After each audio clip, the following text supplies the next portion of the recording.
Hello people, అందరూ బాగున్నారా? అనుకోని ప్రయాణాలు చాలా బాగుంటాయి, కానీ అనుకోని కొన్ని చెడు సంఘటనలు మన ఆనందాన్ని దూరం చేస్తాయి. అలాంటి ఒక చెడు సంఘటన నాకు జరిగితే నన్ను డల్ మూడ్ నుంచి చిల్ మూడ్కి తీసుకురావాలని మా అన్నయ్య తన ఫ్రెండ్స్తో ఈ రిసార్ట్కి తీసుకొచ్చాడు. ఈ కనిపించేది వచ్చి రిసెప్షన్ రూము. ఆంపియర్స్ వచ్చి వుడెన్ హౌస్ లా ఉంది, సూపర్గా ఉంది. అసలు వీక్ అంతా వర్క్ చేసి ఫ్రెండ్స్తో చిల్ అవ్వడానికి ఇది ఒక మంచి స్పాట్. ఇక్కడ ఏమేమి ఉన్నాయో ఈ డిస్ప్లేలో మొత్తం కనపడుతుంది, మీరే చేసేయండి. ఈ రిసార్ట్లో నాకు బాగా నచ్చిన ప్లేస్ వచ్చి స్విమ్మింగ్ పూల్. ఆ స్విమ్మింగ్ పూల్కి సంబంధించిన గేమ్స్ అన్నీ ఇక్కడ మెన్షన్ చేసినాం, మీరే చూసేయండి. ఆ సీటింగ్ చూడండి భయ్య, పాతకాలం రాజదర్బార్లలో ఉన్నట్టయితే ఉంది. ఇప్పుడు మీకు కనిపించేది వచ్చి ఒక చిన్న ఫంక్షన్ హాల్. బర్త్డేస్కి అయితే ఇది బాగా యూజ్ అవుతుందని చెప్పారు. చుట్టూ మామిడి తోట, అందులో ఈ చిన్న చిన్న రిసార్ట్స్. ప్లాన్ అయితే మాత్రం అద్దరిపోయింది కదా. ఈ రిసార్ట్స్లో రూమ్స్ ఉన్నాయి భయ్యా, చెప్పాల్సిన అవసరం లేదు, ఒకసారి మీరే చూసేయండి. కొత్త కపుల్స్కే కాదు భయ్యా, ఫ్రెండ్స్తో వచ్చి మంచిగా చిల్ అవ్వడానికి ఇది ఇంకా బెస్ట్ ప్లేస్. ఫుడ్కి ఎంజాయ్మెంట్కి ఏ డోకానే లేదు.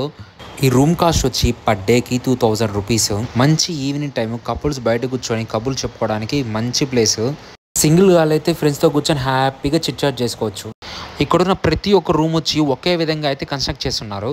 ఒక రూము పక్కన వచ్చి కబుర్లు చెప్పుకోవడానికి ఒక చిన్న టేబుల్స్. ఫ్యామిలీకి ఒక విధంగా చేస్తున్నారు అండ్ కపుల్స్కి ఒక విధంగా చేస్తున్నారు. సరదాగా ఫ్యామిలీతో వచ్చి టైం స్పెండ్ చేయడానికి ఇది ది బెస్ట్ ప్లేస్. ఇప్పుడు కనిపించేది వచ్చి అండర్ కన్స్ట్రక్షన్లో ఉన్న పెళ్లి మండపము. మా అన్న పెళ్ళిని ఇక్కడైతే చేసేయాలి. చుట్టూ మామిడి చెట్లు, మధ్యలో ఒక పెళ్లి మండపము, బంధువులందరికీ ప్రాబ్లం లేకుండా రూమ్స్.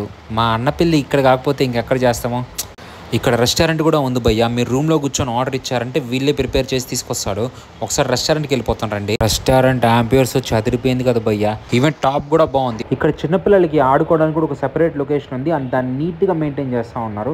ఇంకా స్విమ్మింగ్ పూల్కి వెళ్ళిపోతాం రండి. మేము వెళ్ళే లోపలే ఆల్రెడీ ఒక గ్యాంగ్ రచ్చ చేస్తూ ఉన్నారు.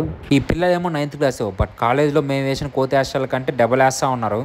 ఈ చిన్న స్విమ్మింగ్ పూల్ చూశారు కదా భయ్య, ఇది చిన్నపిల్లల కోసం పెట్టున్నారు. ఈ పిల్లోలు ఫోటోలది అని అయితే సంపోదులు వేసినారు.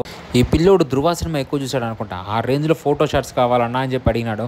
బట్ ఒక్కటి సెట్ అవ్వాలా. ఫైనల్లీ ఇప్పుడు వస్తుంది చూడదా, ఇది మాత్రం సెట్ అయ్యేటట్టుంది. అది అతి కష్టం మీద.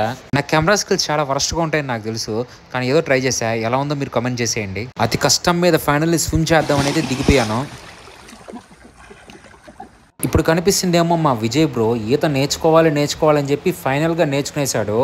రిసార్ట్ నుంచి ఇంటికి వెళ్ళే లోపల అప్పుడప్పుడు బ్రో ఈత నేర్చుకునేసాడు బ్రో నేను బాగా ఎక్సైట్మెంట్ ఫీల్ అవుతుంది. ఇది వచ్చి ఫిజికల్ యాక్టివిటీస్ బాగా ఇష్టపడే వాళ్ళకి వదులుకోలేని ప్లేసు.